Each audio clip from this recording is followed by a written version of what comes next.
Welcome back to the Harbor Online Community YouTube channel. I am John, joined by Dottie today. We are going to chat about our recent Harbor gathering where we kicked off Pride Month 2024. Yeah, there was dancing.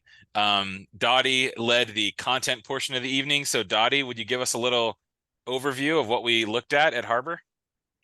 Yeah, so we love Pride at Harbor. It's very fun. This is my third Pride month at Harbor, and it's just every year. It's a highlight. It's an absolute joy. We usually look at a Bible text to anchor our time.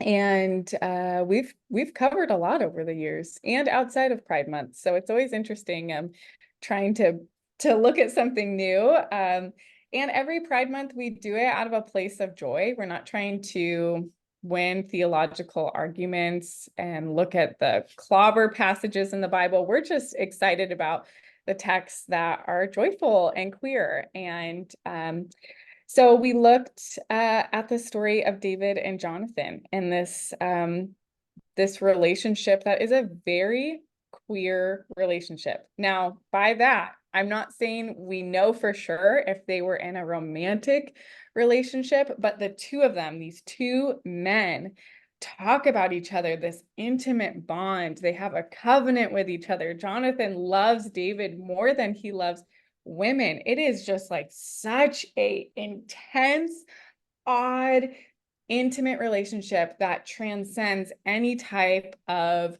masculine, I don't know, guess binary or what it means to be in male friendship. It is this really, really emotional, intertwined relationship. I think there's a term that says of one spirit, and the Hebrew of that is like of one soul. They're so engulfed in each other.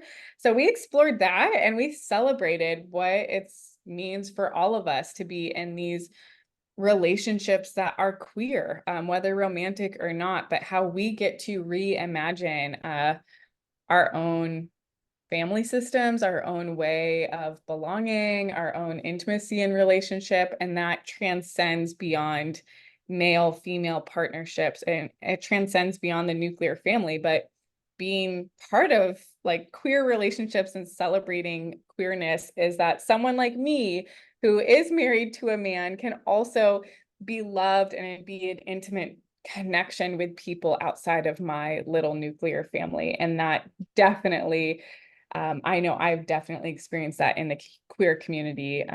So many folks have loved me and taught me about God's love in really profound ways. We had some discussion rounds.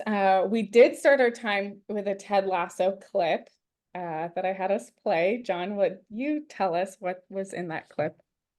Yeah, so most people probably familiar with the show Ted Lasso, but if you're not, it is about a soccer team. We call it soccer here in the US anyway.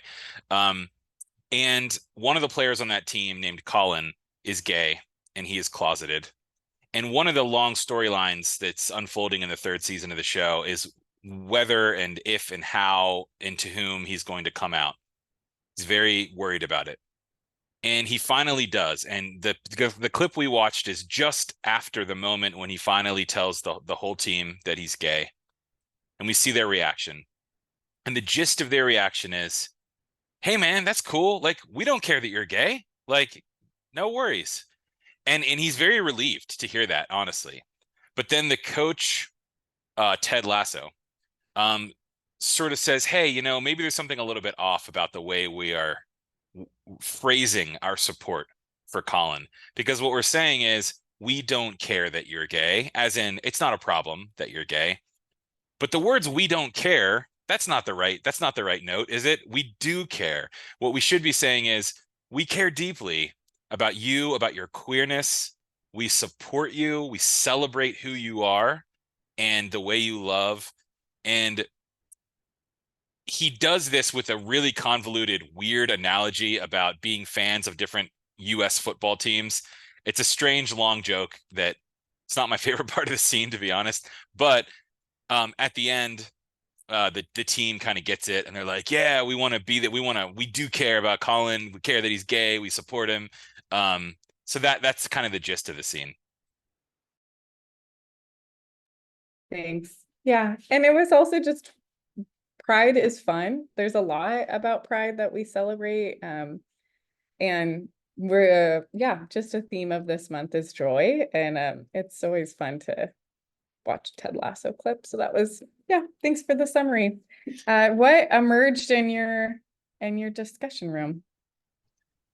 Well, I don't know why I feel the need for this full disclosure when we do these videos, but let the audience know that we were in the same discussion room. I So forgot when I said it. Like I was like, oh, what emerged in your discussion room? And I was like, oh, yeah, yeah. But yeah, yeah, no, let the you audience already sort know. of know. Um, Normally, we're all in different discussion rooms. This True. time we were in the same. Every once in a while, we mix it up and we head into each other's rooms. Um, I think for me, one of the coolest things was the questions this time that were just a bit more personal. Um, some weeks, honestly, I like the more engaging with the Bible questions we kick around, or some of the more like analysis of church and society and like, but this time I just loved hearing from people about their personal connection to Pride and Pride Month and to this text. Some people talked about some of the ways they celebrate, why they celebrate, how it was cool to hear. We had a couple Canadians in our room hear about the way that their some of their indigenous activism like is it's the same month June as Pride Month in Canada. So there's like all these multiple intersecting and overlapping like celebrations, and that was really fun to hear. And then um in terms of the text, I know some people were sharing they've never thought of this text this way before. They've never thought about the queerness of David and Jonathan's friendship. And like you said, maybe romantic, maybe sexual. We don't know the answers to those questions, but certainly queer, as you were describing earlier in this chat. So to hear people just saying this is brand new and this is exciting for me to think about the text in this new way, that was what kind of stood out to me. I'm curious what were some of the takeaways for you from our discussion? Yeah, in our discussion, I had two screens. I had our breakout room, and then I also had someone in our community getting ordained. And so it was fun to hear people's stories and celebration of Pride, but also I was really emotional watching this person get ordained. We've celebrated them. They've shared with us their process. It was just so, so wonderful and beautiful. And then we ended our gathering celebrating this person getting ordained too, and just how meaningful that is for them and our community to be a part of their process. So yeah, it just felt like a very wholesome night and so uplifting.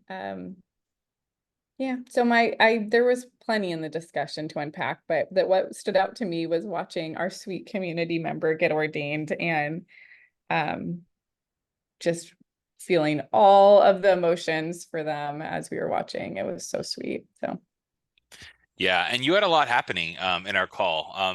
A California earthquake took place that rocked your house. You had the ordination you were watching on a side screen. What a night. What a journey. what a journey indeed. It was wonderful. It was a great Pride night. There's so much more to come, and it's going to be a really great month at Harbor. Yeah, for sure. We will continue on every week this month celebrating queerness, finding joy in queer versions of faith and this queer community that we're a part of. And yeah, we hope some of you out there can join us. Thanks for chatting today, Dottie. Thanks, Jon.